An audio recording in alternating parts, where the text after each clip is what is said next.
খান MP মালেক সাহেবের সহযোগিতায় করেছেন আমার নেত্রী শেখ হাসিনা।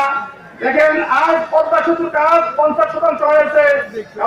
বিদেশিদের কাছে গিয়া দুর্নাম করেছিল, কাজ হয় নাই, কাজ হয়েছে। বিশ্ব ব্যাংক আমাদের উন্নয়নে বাধা দিয়েছিল, এখন আবার সেই বিশ্ব ব্যাংকই বলতেছে আমাদের অংশীদার নেওয়ার কাজ ছিল ভুল, নানার কাছে ভুল।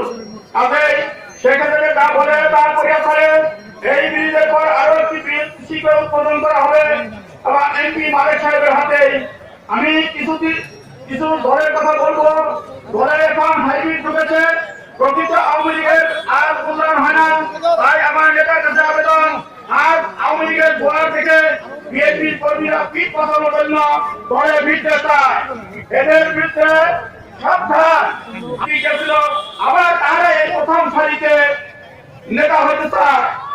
আবার যদি আওয়ামী লীগের দুর্দিন আসে তারা আগের অবস্থায় ফিরে দেবে। তাই নেতার প্রতি আমার আগ্রহ আবেদন, এদের বিরুদ্ধে কঠোর অবস্থান নেন। এমনকি গাড়ি পুরানো বোমাবাজির মতো লোক আজ আওয়ামী লীগে ভিড়তেছে। তাই এদের থেকে ঘুরে থাকার জন্য আমি আহ্বান জানাচ্ছি।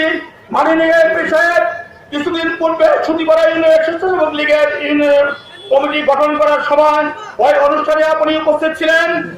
আমি ওই অনুষ্ঠানে দাওয়াত পাই নাই বিধায় উপস্থিত ছিলাম না। আমি জানতে পারলাম আপনার সমাজী সিদ্ধান্তের জন্য এক গাড়ি চালক এখানে সিট বানায়, স্বেচ্ছাসেবক লীগের সিট বানায়। কাজেই ধন্যবাদ আপনাকে এই সমাজী সিদ্ধান্তের জন্য। এই বলে আমার সংক্ষিপ্ত বক্তব্য শেষ করছি। জয় বাংলা, জয় বঙ্গবন্ধু, জয় হোক মেলতি মানুষের। আসসালামু আলাইকুম। ধন্যবাদ শাহাবুদ্দিন ভাইকে।